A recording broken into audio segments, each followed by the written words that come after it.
मई 1974 की उस तपती दोपहर में राजस्थान के एक सुनसान रेगिस्तान में कुछ ऐसा होने वाला था जो पूरी दुनिया की राजनीति हिला सकता था। लेकिन दुनिया को इसकी भनक तक नहीं थी। उस समय भारत चुप था, लेकिन चुप्पी के पीछे एक बेहद खतरनाक और गुप्त मिशन चल रहा था। अगर इसकी जानकारी अमेरिका या किसी भी विदेशी जासूसी एजेंसी को मिल जाती तो भारत पर कड़े प्रतिबंध लग सकते थे, कूटनीतिक संकट खड़ा हो सकता था और शायद ये मिशन शुरू होने से पहले ही रोक दिया जाता। साल 1974, भारत की प्रधानमंत्री थी इंदिरा गांधी। चीन 1964 में परमाणु शक्ति बन चुका था और दुनिया का शक्ति संतुलन तेजी से बदल रहा था। दिल्ली में प्रधानमंत्री कार्यालय के कुछ चुनिंदा अधिकारी, वैज्ञानिक और खुफिया एजेंसियों के लोग एक ऐसे निर्णय पर काम कर रहे थे जिसे इतिहास बाद में स्माइलिंग बुद्धा के नाम से जानेगा।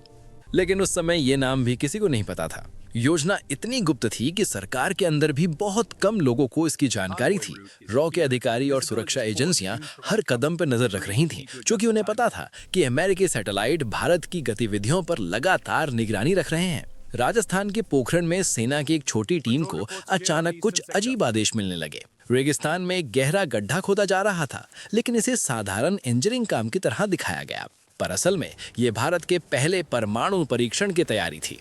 वैज्ञानिकों को रात के अंधेरे में लाया जाता, उपकरणों को सामान्य ट्रकों में छिपाकर भेजा जाता और हर दस्तावेज को कोड नामों में लिखा जाता।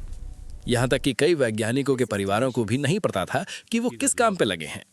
एक छोटी सी गलती और पूरा ऑपरेशन उजागर हो सकता था। दिल्ली में बैठी टीम को सबसे बड़ा डर था अमेरिकी जासूसी उपग्रहों का।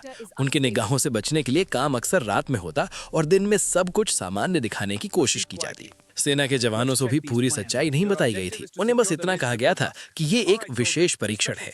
रेगिस्तान की तपती रेत के नीचे धीरे धीरे एक ऐसी ताकत तैयार हो रही थी जो भारत के भविष्य को बदल सकती थी। 11 मई 1974 की सुबह पोखरण का रेगिस्तान शांत था। हवा तक जैसे रुक गई थी। कुछ किलोमीटर दूर वैज्ञानिक और सेना के अधिकारी इंतजार कर रहे थे। सभी की नजरें एक छोटे से कंट्रोल पैनल पे थीं। सालों की मेहनत, महीनों की गोपनीय योजना और मिनटों का इंतजार। अगर इस पल से पहले दुनिया को पता चल जाता तो शायद ये मिशन कभी पूरा नहीं हो पाता। लेकिन उस सुबह सब कुछ योजना के अनुसार चल रहा था और फिर एक बटन दबाया गया। कुछ सेकंड बाद पोखरण के रेगिस्तान की धरती अचानक कांप उठी। रेत का विशाल गुबार आसमान में उठा और इतिहास ने एक नया मोड़ ले लिया। भारत ने अपना पहला परमाणु परीक्षण सफलतापूर्वक कर लिया था। दुनिया हैरान रह गई। कई देशों को तो पहले विश्वास ही नहीं हुआ कि भारत ने ये कर दिखाया।